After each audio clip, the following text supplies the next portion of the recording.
I just created a playlist on my channel about the USA attack warnings that I've been posting for about 8 months. The Lord is very strategic about how He unfolds revelations and the plan and even the attack. So I just received this warning yesterday and I was shocked. Before the Lord called me to do sort of a tour of duty in true crime on YouTube, I was a watchman. As you guys know, my gift as a biblical seer causes me to have forewarnings and intimate knowledge of mysteries. But it also comes with a huge responsibility. If I have knowledge of something that is a threat to people, it is my responsibility, as seen above, to warn people. Or if they are unwarned and they are harmed, their blood can be on my hands. Hence, I'm warning you today what I learned yesterday. I find it curious that the Lord wanted this warning to go forth on October 24th, which is the 78th birthday of the United Nations. And 6 weeks away is the date that He's telling us to watch for on 12/4. Also happens to be the anniversary of when the U.S. joined the United Nations. So like we've learned before, the Lord is very strategic and precise. And so this may all tie in later. If I were to guess, it's the Lord holding both the U.S. and UN responsible for what's about to happen. In my recent video about children and the Lord's watch over them in war, I describe my complete surprise at having walked with the Lord for 30-some years and then following Him through the 48 for 8 months, learning that He was nothing like I thought He was.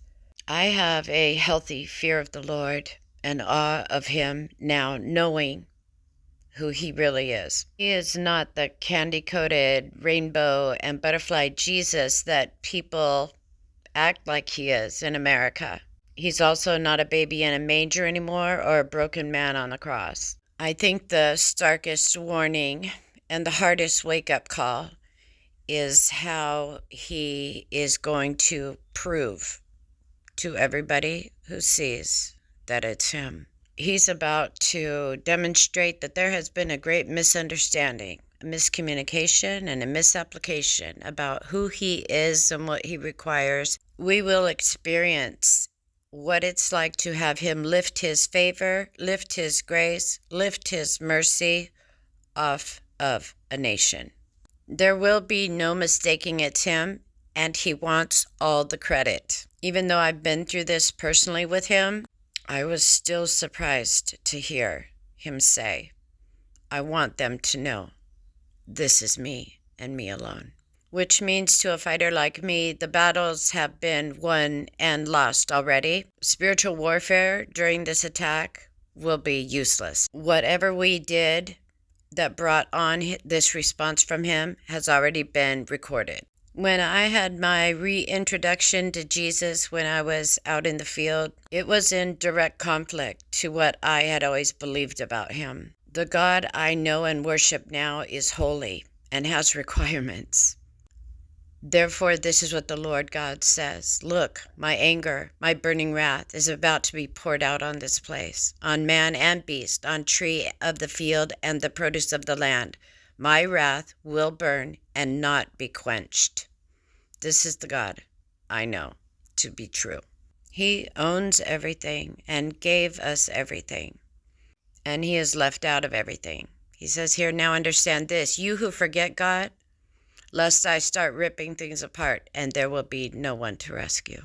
I have personally went through this with Him, a total upheaval, ripping up, tearing down of my entire life and everything that I knew as reality. And even I, was shocked by what He said yesterday. So, brace yourself. He knows how to reduce a thing. Then the dust of mortals goes back to the ground as it was before, and the breath of life goes back to God who gave it. That about sums up who owns what right there. I have prayed for us and this word, and I will read it word for word exactly how He spoke it, adding nothing, taking away nothing. Here is His message to us. We are in the final countdown to calamity. It is in your vision you saw 5 cannons. Military invasion of America is due and coming, end of November. December is set for war. In the midst of the war, I am reigning. Introductions to those who never knew me, and a reintroduction to them that believed. As you were once awoken out of your slumber, in my might I will awaken them all too. Your words will bring shock and awe, but in time will prove to be true. The terrible truth of the terrible truth. Who can endure its claims? And in the vacuum of war, truth will recede, like a tide going out and not coming back in. A pause of truth inside the darkness is to satisfy the vacuums within the heart of men who rejected truth all along. Prepare those who can still hear, and I will have them hear me. Your heart will go on, 'cause we have been here before, and you know the way. You have walked the way, and now will declare the way to those who can hear. Prepare for 7 months of fire, disease, death, destruction, pollution, disruption, eruptions, and plagues. At the end of 7 months, I will return the tide of truth and release an unexpected peace. That peace is from me alone, and not the peace agreement it will be said to be. In the playground of ministry, where people are told they're all blessed and all is well, there will be a voiceless silence. I will drop veils over those who once spoke boldly such things, and in trembling will they cover and cower in confusion and despair. Prepare ye the way of the Lord. You will be a voice in the darkest hours. Your voice will bring wisdom and reassurance to the deathbed of hope, which is what I call America. All things will be set in place. My will be unfolded as I will. All events are pre-ordered and in subjection. What unfolds will be all mine. In this way, it will be historic. The day of the Lord on the earth.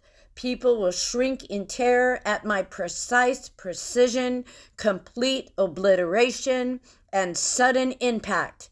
Then, unexpected peace, miraculously me.